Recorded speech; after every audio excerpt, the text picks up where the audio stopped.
magkaroon tayo ng isang boses.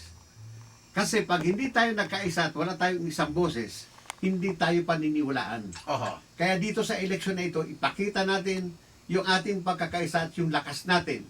Kaya yung sinasabi kong paraan para makita yung lakas namin, kukuha kami nga yung pang numero 12 at saka 13 at saka yung 4 and 6 at susuporta namin. Pag ito na ipanalo namin at panamberuan namin yung 4 and 6, ay palagay ko naman may puwersa na kaming dapat nilang kilalanin at dapat suporta nila ang mga pangangailangan at itong mga makakatulong sa mga magsasaka.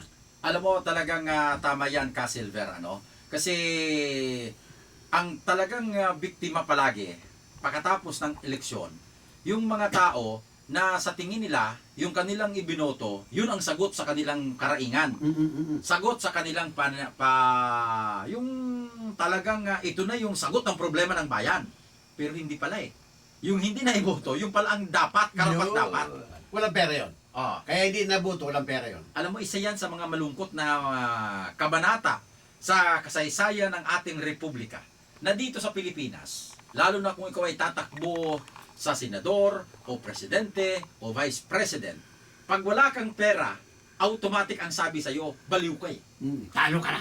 Hindi lang sa talo. Mabuti ko sabihin, talo ka. Baliw. Hindi, ang masama, baliw yan eh. Di ba? Yung kakayahan mo, yung mental capacity mo, yung iniisip mo, yung mga pwede mong gawin sa bayan, o kung ano man ang nasa isip mong kabutihan, hindi yan napapansin ng tao. Ang tinitingnan, yung status mo kung ikaw ay may pera. Kasi sa tingin nila, kapag may pera, mananalo ka. Bakit? Kasi ang